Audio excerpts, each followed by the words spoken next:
I swear, there are moments in life when time doesn't just slow down, it stops. That's exactly what happened to me the night everything I believed about my marriage shattered. I walked into our bedroom, keys still dangling from my fingers, ready to collapse after a long day, and then I froze. Emily, my wife, my partner, the person I thought I understood better than anyone, was standing beside the bed, staring at me like she'd seen a ghost. The soft glow from the bedside lamp lit up her face just enough for me to catch every detail. The panic, the guilt, the fear she was trying so desperately to hide. And in that split second, I knew. Not because of anything she said, she hadn't spoken yet, but because her expression screamed the truth that my heart had been refusing to acknowledge for weeks. My voice came out steady, almost too steady. What are you doing? Inside, though, it felt like a storm was ripping me apart from the inside out. She opened her mouth, closed it, swallowed hard, then whispered, I can explain. Explain? What? My feet wouldn't move. My chest was tight. My mind was replaying every tiny thing I had ignored. The late-night messages she deleted a little too fast. The scent on her scarf that didn't belong to either of us. The sudden distance in her touch. I hadn't wanted to accuse her. I hadn't wanted to lose her. So I held on to hope. Stupid, stubborn hope. But hope was a cruel joke in that moment. Still frozen by the door, I gestured toward the bed. Explain this. Her phone lay on the sheets, and glowing on the lock screen was the text message that ended our marriage in 5 simple words. Can't wait to see you tonight. Emily's lips trembled. I didn't mean... No. I cut her off, my voice cracking even as I tried to hold it together. No, don't start. Don't lie anymore. My heart was breaking in real time. But underneath the heartbreak, there was something colder, sharper. Anger. Not the screaming kind, the quiet kind that burns from the inside out. Everything around me suddenly felt unfamiliar.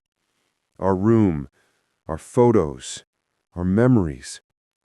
All the small things that used to make us us now felt like props in a story that never been real. I took a step closer, then another. How long? She hesitated, her eyes falling to the floor. A few months. Months. My laugh came out hollow, the kind of laugh that isn't really a laugh at all. You didn't want to hurt me, and yet here we are. Silence settled over the room, so thick I could feel it pressing against my chest. Emily reached for me, her hand shaking. Please, don't walk out like this. I love you. I swear I still love you. I snapped before I could stop myself. Love? You don't get to rewrite reality because you feel guilty now. She cried harder, and for a moment I hated myself for making her cry. But I also hated her for making me feel this way. My mind started spinning through every recent memory, each one suddenly poisoned with doubt. Every I love you, every kiss, every good night, were they real or were they just cover? Do you have any idea what it feels like to sleep next to someone who isn't yours anymore? She flinched, and that hurt me more than I wanted to admit. I'm still me, she sobbed. I'm still your wife. I made a mistake. Mistakes don't last months, Emily. I paced the room, trying to breathe, trying to think, trying to understand how the person I trusted more than anyone could be the same person who destroyed me. Then I stopped, looked straight at her, and said the one thing I never imagined I'd say. I don't know if I love you anymore. She broke down completely, begging, crying, pleading for us, but something inside me had snapped. Her hand reached for mine again, and this time I stepped back. Her touch didn't feel like home anymore. It felt like a reminder of everything I'd lost. Finally, I whispered, I need space. I can't think. I can't breathe in here, and I don't trust myself to stay without saying something I'll regret. Emily nodded through her sobs. I'll give you space. Just don't hate me. Hate? I don't even know what I feel, except empty. I turned toward the door. Every step felt like a piece of me was being torn away. But I knew staying would destroy me. When I opened the door, I looked back one last time. She looked small, broken, human. And in that moment, it hit me like a punch to the gut. Love isn't enough when trust dies.